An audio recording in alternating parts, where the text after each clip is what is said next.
C'est toi qui dis bonjour d'habitude. Ah oui, faut dire messieurs dames bonjour. Ouais. On le dit beau mais on le dit pas tous les trois, on n'est pas McFly et Carlito. Messieurs dames bonjour. Messieurs dames bonjour. On est là pour vous présenter en fait notre local, là où on travaille. Donc tout ce qui se passe post-plongée.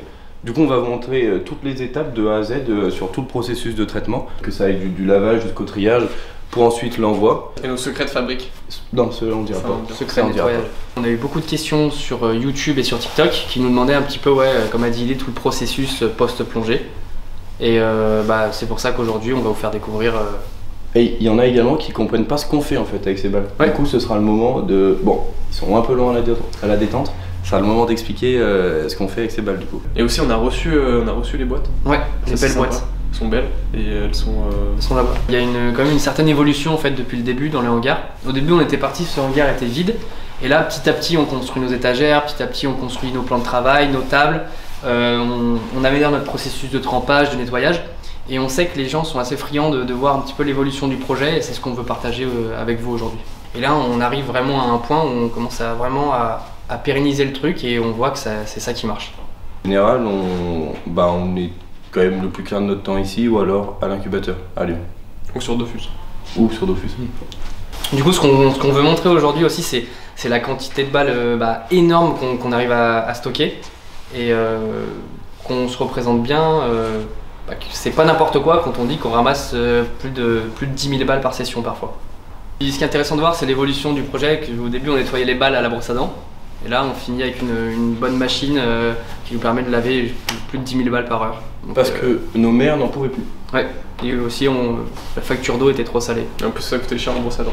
Oh ouais, super cher. C'était pas très pratique.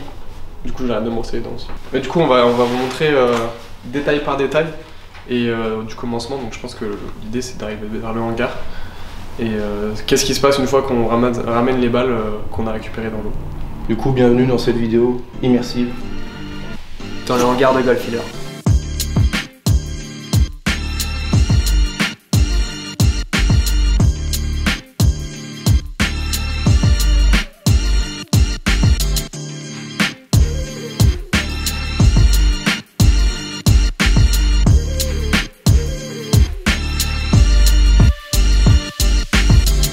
Là, le truc vraiment cool, c'est qu'on va recevoir nos cartons, nos petites boîtes pour empaqueter les balles.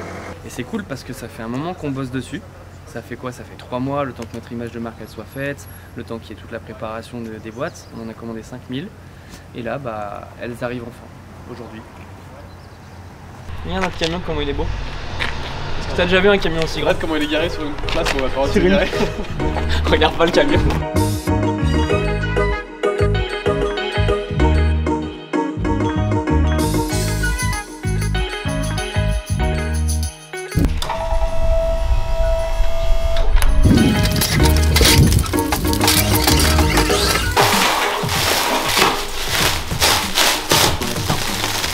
Oh là là, ça rend bien. Oh là là, c'est magnifique. Ça rend bien là, j'avoue. Oh là là, elles sont belles. Qu'est-ce qu'elles sont belles. Il y en a 5000. On a 5000 boîtes. Donc je vous présente officiellement les nouvelles boîtes Goldfiller. À retrouver dans tous les magasins de sport, tous les Decathlon, tous les Golf Plus. Ça je suis pas sûr. Ouais, pas sûr encore. Bon, en commentaire, on aimerait bien que vous nous disiez si vous aimez bien notre nouvelle image de marque. C'est le nouveau Goldfiller, avec notre petit slogan en dessous, Let's Swing Again. Mais on sait qu'on vend des balles d'occasion et que le client aime bien voir ce qu'il achète parce que c'est de l'occasion, ça a déjà été utilisé. Donc c'est pour ça qu'on est parti sur une boîte en carton avec une petite fenêtre. Par contre ça a l'air d'être une galère sans nom à plier. Ouais. C'est de l'origami là. Oh, belle hein. Là il découvre... Sac là, ah, salut. Attends sur la musique. Oh non, les droits. Quoi? Enlève la musique, les droits. Non, sur la musique. Oh, c'est incroyable. Ça se voit qu'il a travaillé chez Pizza Cozy. T'as vu? Moi je galère depuis tout à l'heure à plier le truc et en 2 secondes il a plié une... C'est bon, on a trouvé notre plieur. Oh là là. La petite boîte. Le petit slogan, Let's Swing Again. Par contre, c'est quoi ça? De quoi? Là. Ouais, il y a un petit pli, mais c'est parce que je l'ai plié un peu fort. Et là, ça? C'est aussi parce que je l'ai plié un peu fort. Faut faire gaffe, ça coûte cher, Ellie, attention. T'as vu quand ça rend bien derrière? Ça rentre très bien, regardez. Là, c'est toutes les étapes. On va toquer. Bonjour messieurs. Y'a personne? Ah si, j'ai quelqu'un. Bonjour monsieur. coup, on va vous montrer le hangar.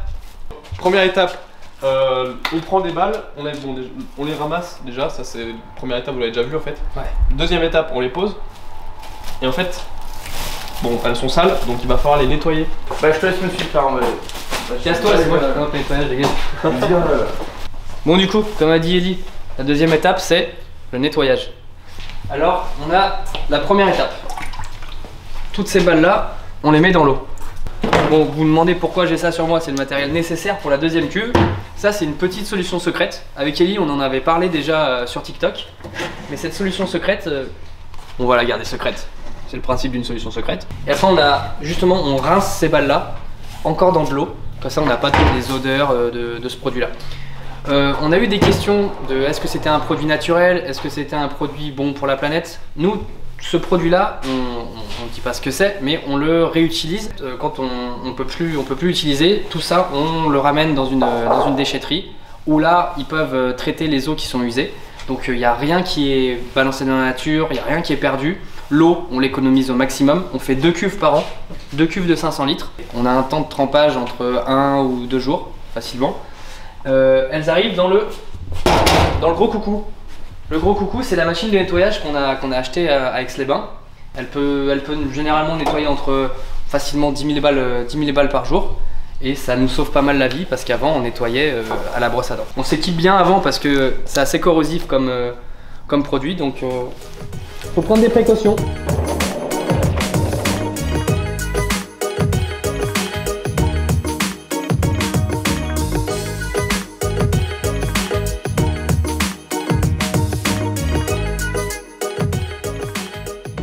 Donc voilà, comme on peut le voir là, les balles elles vont tourner entre 10 et 15 minutes une fois qu'on les a mises dans la machine. Et si on se rapproche bien, on voit qu'il y a des petites balles qui sont encore un petit peu sales. Donc ça, on va les remettre de côté, on va les refaire tremper. Et ces balles là, on les rattrapera ensuite facilement une fois qu'elles auront retrempé. Donc une fois qu'on a fini de nettoyer les balles comme ça, on va les mettre sur la table de séchage. Et la table de séchage, après on passe à la prochaine étape qui sera pas présentée par moi. Donc pour la prochaine étape, on va pouvoir ouvrir le loquet. Et du coup les balles vont tomber directement. Alors c'est vrai que pour l'instant elles ont un peu besoin d'aide. On remplit la table qui est ici et on va pouvoir après trier directement par marque, donc dans chaque tuyau. Et les tuyaux sont redirigés vers des grandes, des petites cuves contenant chaque marque à chaque fois. Sur la table il y a aussi des balles qui vont être un petit peu sales et qu'il va falloir du coup relaver. Donc ça, nous on les met de côté. Et il y a aussi des balles qui vont être on va dire abîmées et en fait on se rend compte qu'on pourra rien en faire de spécial, donc ça pour le coup on a des poubelles. Du coup on jette une petite partie des balles, c'est celles qui sont vraiment trop abîmées où on pourra rien en faire, enfin on pourra pas les vendre. En fait en réalité on les jette pas, on les stocke, on les met de côté, donc là on les met dans les grosses poubelles. Et en fait ça c'est souvent les balles qui sont soit, bah là on peut voir la pellicule qui part. Donc en fait c'est vraiment une balle qui a explosé. Après il y a jaunissement aussi, on enlève. Et les balles qui sont coupées ou que la couche est attaquée par...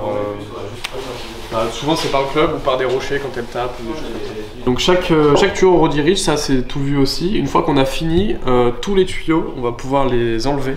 En fait c'est des petits systèmes avec des roues, c'est très simple. Il y a juste à les tirer. Et vous voyez là il y a par exemple, ici il n'y a que des tours spéciales. C'est une marque. Et après on peut les vider directement sur la table qui va être la prochaine table. Les balles qui sont hors d'état, du coup on va les mettre dans la poubelle que je vous ai montré.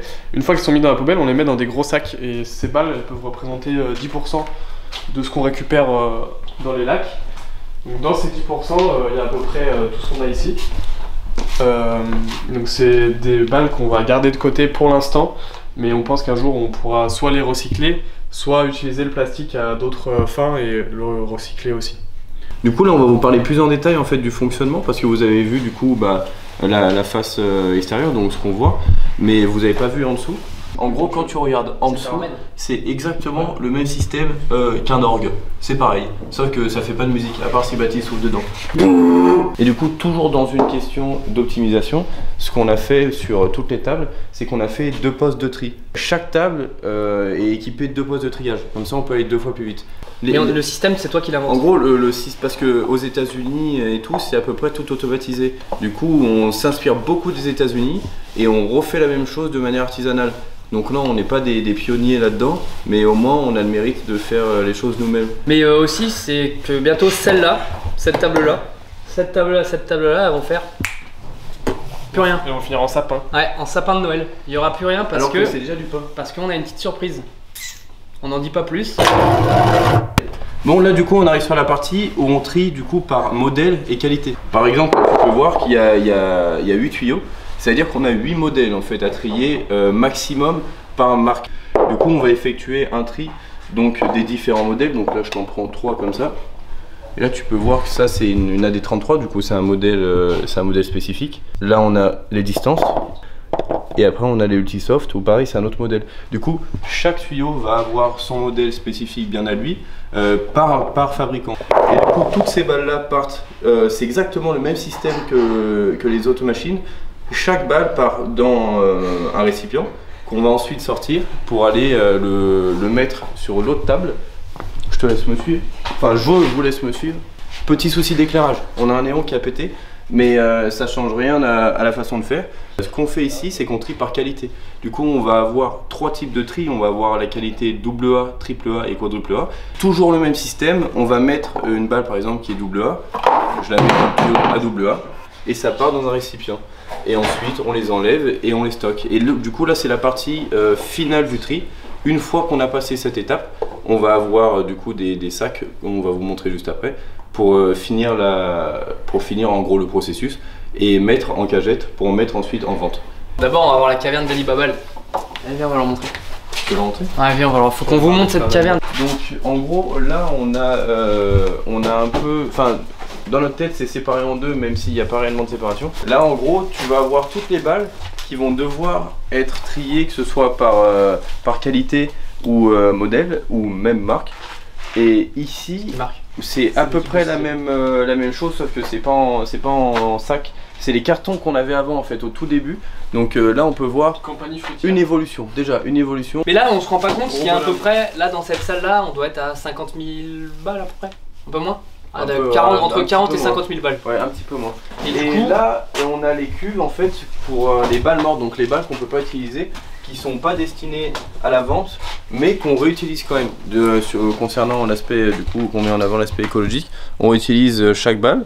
Donc le but, c'est de, pour l'instant, on stocke, on en revend un petit peu parce qu'il y a des entreprises déjà qui les utilisent. On stocke pour le futur, pour avoir une matière première et pour pouvoir continuer à nous développer sur autre chose que la balle de golf. Du coup on commence aussi à récupérer les balles de practice qu'on compte stocker et revendre au golf puisqu'on sait qu'il y a une pénurie. Ça c'est notre barre de traction. T'as pas le droit de sortir cette pièce si t'en fais pas 50. Ah, c'est vrai. Tu sais avec traction? On vous a pas montré ça. On va se mettre aussi, on va concurrencer Play Always. Ça c'est des clubs qu'on a trouvé dans les lacs. Bon ils sont un petit peu allumés. Et c'est pour ça qu'on veut se mettre, qu'on s'est mis en partenariat dernièrement avec une société que Rodrigue connaît très bien. C'est Play Always. Et en fait, tout ce qu'on va trouver comme club, on va leur envoyer. Et eux, ils vont ils les restaurent. Et voilà, donc on essaye de récupérer, de toujours réutiliser tout ce qu'on retrouve. Et là, du coup, c'est le produit final. Où on a du coup toutes les marques et les modèles qui sont triés par qualité. Donc on a quadruple, triple, double. Et tout ça, c'est prêt pour la vente. Donc là, il y en a pour des millions d'euros.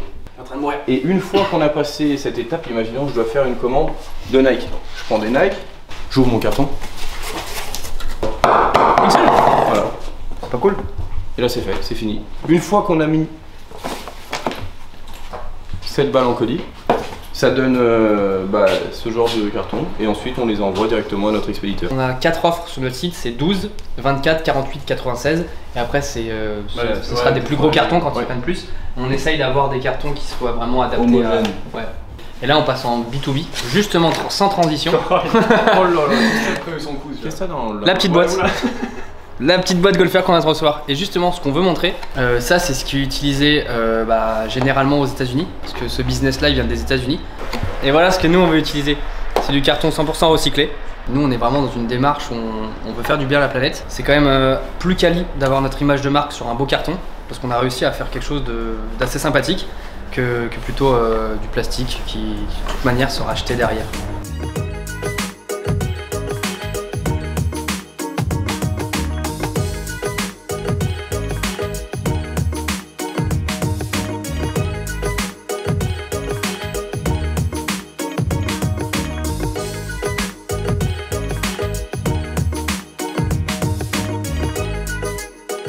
Donc en gros ce local pour l'instant il nous convient vraiment bien, sauf que dans une optique où on doit s'automatiser, on va devoir changer de local parce que comme vous pouvez le voir en fait à la gueule du local, il est quand même assez vieux. Entre le ramassage, le triage, l'empaquetage, l'envoi, le tri c'est 80% du travail sur tout. Et si on arrivait à automatiser ça, en fait on aurait plus de temps pour démarcher des golfs, pour aller ramasser. Et du coup on compte pas mal, ouais, parce que là on veut faire un petit peu participer les gens à notre projet. C'est pour ça qu'on va lancer une campagne participative. On en reparlera de tout ça un peu sur nos posts Instagram, TikTok, YouTube. Mais ça arrive bientôt. Sans transition Jean-Pierre. Sans transition Monsieur Pernot. Ce club là, est-ce qu'on l'ouvre? Hop, il vient d'où? C'est une question? Ouais. Moi je crois que j'ai la réponse. C'est Il vient de chez Play Always. Et Play Always, c'est quoi? On a parlé tout à l'heure, les clubs qu'on trouve, hop, ils les restaurent. Et en fait, leur système, c'est qu'ils vont rénover l'entièreté du club, que ça soit de la tête, du shaft et aussi du grip. Ils vont tout restaurer. Et en fait, vous allez pouvoir avoir des clubs de qualité et à moindre prix. Et du coup, aujourd'hui, on vous fait gagner un de leurs clubs pour faire découvrir un petit peu comment ils travaillent. Ça nous tient à cœur de Surtout, de ça présenter ça. ressemble vraiment à notre projet, parce qu'ils reconditionnent des clubs qui sont usagés. Et voilà, donc on marche bien ensemble. Donc l'idée, c'est de faire un partenariat où on peut faire gagner du coup des clubs et des balles. Comme ça, vous avez tout ce qu'il faut. Comme ça, vous avez tout ce qu'il faut pour jouer. Et voilà, donc le lien est en description et sur Instagram le concours. Bon, du coup, on vous a présenté tout le hangar, toute la logistique et tous les processus. On sait que ça soulève pas mal de questions, donc n'hésitez pas à nous les poser en commentaire. Vous pouvez nous retrouver aussi plus fréquemment sur TikTok, sur Instagram, où là on va vous montrer toutes les évolutions. Et n'hésitez pas surtout à vous abonner. Donc voilà, n'hésitez pas à vous abonner, à lâcher un petit like.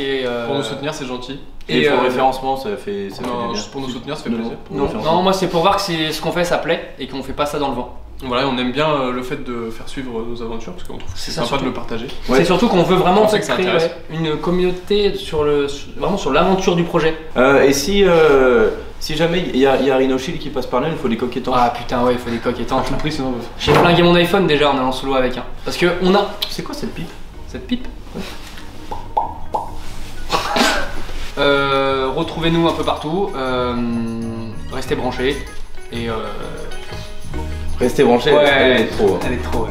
Stay tuned. Mais c'est vrai que là je me casse. T'as quoi à faire? Tu veux jouer à Dofus? Ouais, c'est super long là. Tiens, moi. Salut les nuls. Moi je reste un peu parce que je bosse plus qu'Eli.